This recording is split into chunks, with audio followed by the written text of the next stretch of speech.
Bab 3208 Tidak keberatan.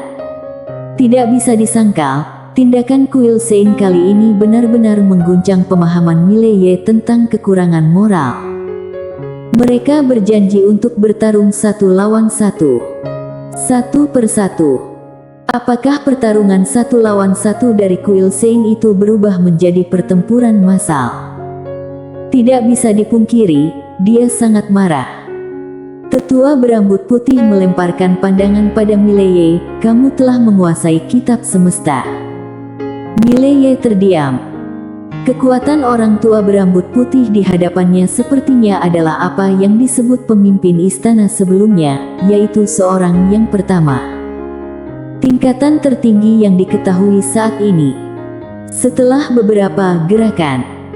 Mengingat ini, pedang biru gaib di tangan Mileye tiba-tiba gemetar, merasakan semangat perang dari Mileye.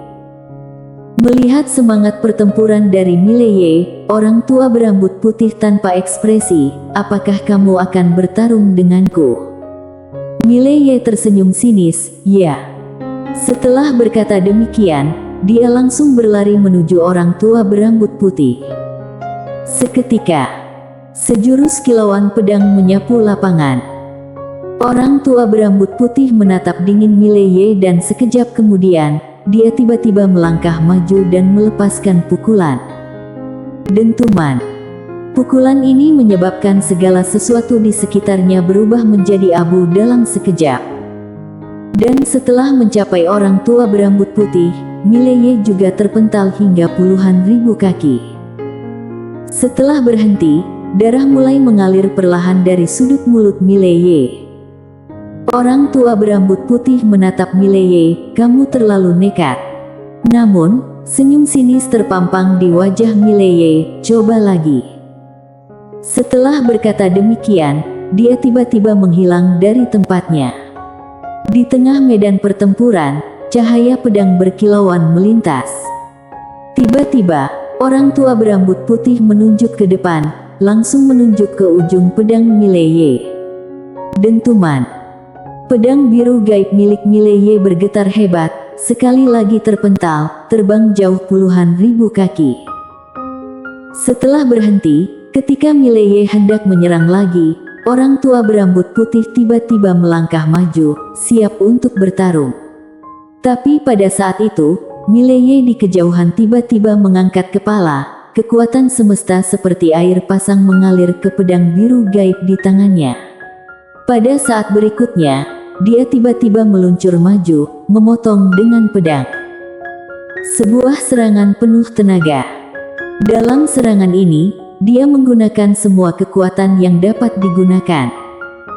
Dalam sekejap, serangan ini langsung mencapai orang tua berambut putih dan orang tua berambut putih menatap Mileye dengan mata setengah terpejam, mengangkat tangannya dan melepaskan pukulan. Dentuman. Cahaya pedang hancur dan Mileye sekali lagi terpental. Tapi pada saat berikutnya, Mileye sekali lagi meluncur menuju orang tua berambut putih, tetapi segera setelah itu, Mileye sekali lagi terpental. Namun, Mileye, setelah terpental, tidak berhenti, melainkan sekali lagi meluncur menuju orang tua berambut putih. Melihat Mileye datang lagi, orang tua berambut putih mengerutkan kening. Kali ini, dia juga menggunakan seluruh kekuatannya, melangkah maju langsung, bertabrakan dengan Mileye. Dentuman yang keras. Dalam sekejap, medan pertempuran dihiasi dengan ledakan beruntun. Mileye masih ditekan oleh orang tua berambut putih, tetapi dia terus meluncur menuju orang tua berambut putih tanpa takut untuk hidupnya. Sementara itu, wajah orang tua berambut putih semakin sulit dipandang. Karena dia menyadari bahwa meskipun dia dapat menekan Mileye, dia tidak dapat membunuhnya. Kemampuan penyembuhan Mileye terlalu mengerikan. Dan karena garis darah iblis gila dan teknik inti universal, Mileye tampaknya semakin kuat dengan setiap serangan. Dengan keadaan seperti ini, dia berada dalam posisi yang merugikan. Wajah orang tua berambut putih semakin sulit dipandang. Sementara itu, Tuan Ruang Waktu Super yang diam-diam berada di samping juga merasa heran.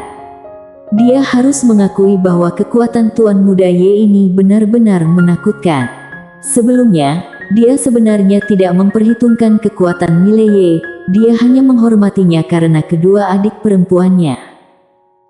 Namun, sekarang dia menyadari bahwa Mile Ye sendiri sangat kuat, hanya saja adik perempuannya terlalu mencolok dan menutupi kegemilangannya. Dan dibandingkan dengan beberapa adik perempuannya, siapapun akan terlihat biasa. Tuan Ruang Waktu Super membatalkan pemikirannya, matanya sekali lagi melihat ke arah Mile Ye di kejauhan. Dia tentu tidak akan tinggal diam, jika Mile Ye dalam bahaya, dia akan segera bergerak.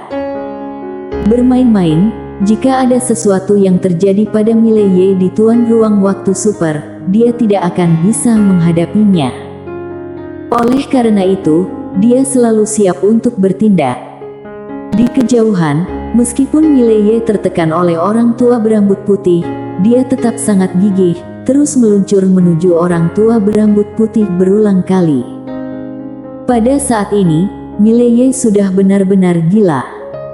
Dia hanya memiliki satu kata di benaknya, perang. Berjuang hingga detik terakhir. Sudah lama sekali dia tidak bertempur seperti ini. Ironisnya, selama bertahun-tahun, dia hampir tidak pernah membunuh sendiri. Dengan demikian, Mile Ye terlibat dalam pertempuran dengan orang tua berambut putih selama hampir 1 jam penuh. Selama 1 jam ini, Mile Ye terus-menerus terpental oleh serangan orang tua berambut putih, tetapi dia tidak pernah berhenti.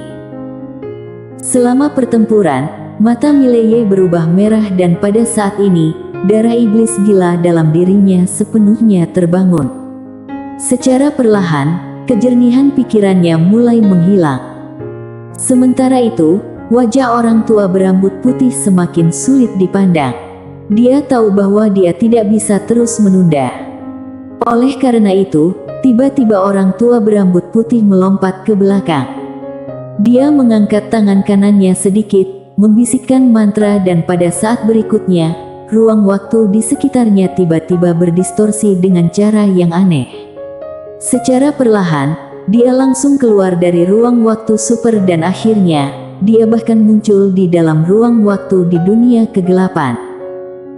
Setelah memasuki ruang waktu di dunia kegelapan, mata orang tua berambut putih berkilau dengan kekejaman.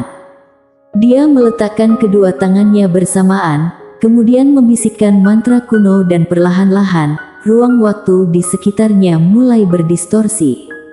Segera setelah itu, kekuatan mengerikan dari ruang waktu di dunia kegelapan mulai mengalir menuju orang tua berambut putih. Kekuatan ruang waktu di dunia kegelapan. Jelas sekali bahwa orang tua berambut putih langsung menggunakan kartu trufnya, ingin mengakhiri hidup Mile Ye secara tegas. Karena dia tidak berani terus menundanya. Jika dia terus menundanya, lawan di depannya mungkin akan membalas dendam. Dan pada saat seperti itu, ruang waktu di sekitarnya tiba-tiba gemetar. Pada saat berikutnya, semua kekuatan ruang waktu di dunia kegelapan menghilang tanpa jejak. Melihat pemandangan ini, orang tua berambut putih langsung membeku. Di tempat yang gelap, Tuan Dunia Kegelapan menatap dingin orang tua berambut putih. Pada saat ini, dia benar-benar ingin membunuh. Sialan, kalau kamu berkelahi dengan Tuan Muda Ye, berkelahilah. Kenapa harus menggunakan kekuatan ruang waktu di dunia kegelapan? Jika Tuan Muda Ye terluka oleh kekuatan ruang waktu di dunia kegelapan, apakah aku masih bisa hidup? Sialan! Tuan Dunia Kegelapan sangat marah. Kekuatan ruang waktu di dunia kegelapan tiba-tiba menghilang dan orang tua berambut putih langsung membeku di tempat, wajahnya tampak bingung. Apa yang terjadi? Orang tua berambut putih melihat sekeliling, tapi semuanya sangat gelap dan kosong.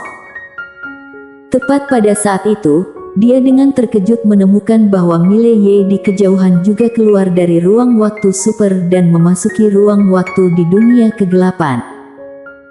Melihat pemandangan ini, wajah orang tua berambut putih segera menjadi sangat buruk. Kamu bisa masuk ke dalam ruang waktu di dunia kegelapan.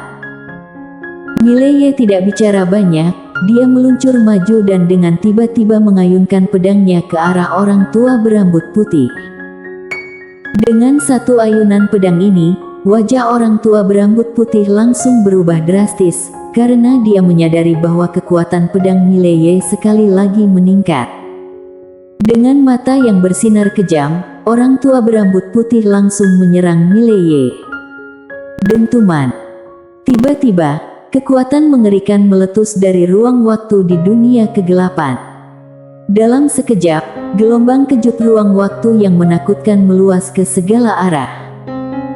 Mileye, setelah mundur beberapa ribu kaki, berhenti.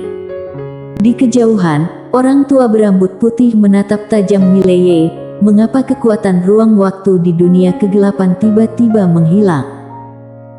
Mileye tidak berbicara banyak, dia meluncur maju, kemudian dengan tiba-tiba mengayunkan pedangnya ke arah orang tua berambut putih. Cahaya pedang berwarna darah tiba-tiba meletus dari ruang waktu di dunia kegelapan. Melihat pemandangan ini, wajah orang tua berambut putih segera menyusut. Dia segera menyatukan kedua tangannya, membisikkan mantra kuno dan segera setelah itu, banyak api misterius muncul di dalam ruang waktu di dunia kegelapan. Teknik terlarang kuno. Ini adalah suatu keajaiban ilmu kuno dari era yang sangat jauh dan saat ini, orang yang tahu tentangnya sangat jarang. Di sekelilingnya, ruang waktu di dunia kegelapan mulai terbakar. Melihat pemandangan ini, wajah tuan dunia kegelapan segera menjadi suram. Namun, dia tetap tidak melakukan apa-apa. Dia tidak berniat untuk menghentikan pertempuran besar antara Mileye dan lawannya, kecuali jika Mileye tidak bisa menang. Tiba-tiba, sudah sepenuhnya gila, Mileye merasakan bahaya. Matanya perlahan terpejam dan garis darah iblis gila di dalam tubuhnya mengalir liar. Pada saat yang bersamaan, kekuatan semesta tak terbatas terus berkumpul padanya. Pada saat ini, dia tidak menyimpan apa-apa. Pada saat itu, Mileye tiba-tiba membuka mata, dengan cepat meluncur ke depan dan satu pedang digunakan. Sesh! Sebuah sinar pedang berwarna darah meletus dari tengah medan. Gorok! Dalam sekejap, seluruh ruang waktu di dunia kegelapan langsung mendidih. Dan api misterius kuno di medan juga tiba-tiba lenyap pada saat ini. Lebih dari itu, orang tua berambut putih langsung dipukul mundur puluhan ribu meter oleh pedang Mileye. Setelah menggunakan pedang ini, Mileye langsung menjadi lemas karena dia benar-benar menggunakan seluruh kekuatannya. Namun, dengan cepat, kekuatan tak terbatas semesta mulai menyembuhkan tubuhnya. Teknik inti semesta dan teknik dewa misteri. Di kejauhan, setelah berhenti, orang tua berambut putih secara langsung menghilang dari tubuhnya. Tidak lama kemudian, tubuhnya benar-benar lenyap, hanya tersisa rohnya dan bahkan itu terlihat sangat samar. Pedang ini secara langsung menyebabkan dia terluka parah. Harus dikatakan bahwa pedang ini hampir menghancurkan jiwa spiritualnya. Sejauh ini, Mileye tiba-tiba bangkit perlahan. Pedang biru gaib di tangannya bergetar hebat, memancarkan aura perang dan jiwa pedang yang menakutkan. Melihat pemandangan ini, wajah orang tua berambut putih langsung berubah sangat buruk. Dia menatap tajam Mileye, monster. Dia tidak pernah berpikir bahwa dia akan dikalahkan oleh seorang pemuda. Dia menyadari bahwa dia telah sangat meremehkan pemuda ini. Pikirannya sejauh ini, wajah orang tua berambut putih tiba-tiba terkejut. Dia segera menarik napas dalam-dalam dan tiba-tiba berbalik untuk melihat, bergabunglah. Bergabung. Setelah suara itu terdengar, seorang wanita cantik muncul dari sebelah kanan. Wanita itu memegang cambuk panjang berwarna hitam, dengan senyum dingin di wajahnya. Tua berambut putih, tak terpikirkan bahwa kamu bahkan tidak bisa membunuh anak muda ini. Sedikit memalukan, bukan? Lelaki tua berambut putih melirik ke arah wanita cantik itu dan berkata, jika kita tidak bergabung untuk membunuhnya, percayalah. Di masa depan, aku akan memiliki musuh super ekstra di Kuil Sein. Wanita cantik itu tersenyum dingin tanpa menolak. Dia berbalik untuk melihat Mileye, yang telah seluruh tubuhnya penuh darah dan berkata dengan senyum, tidak apa-apa kalau kita serang bersama-sama, kan? Mileye belum berkata apa-apa. Pada saat ini, suara tiba-tiba terdengar di sampingnya, tidak apa-apa. Setelah suara itu terdengar, ruang waktu tiba-tiba terbelah dan seorang wanita berpakaian sederhana muncul. Bersambung.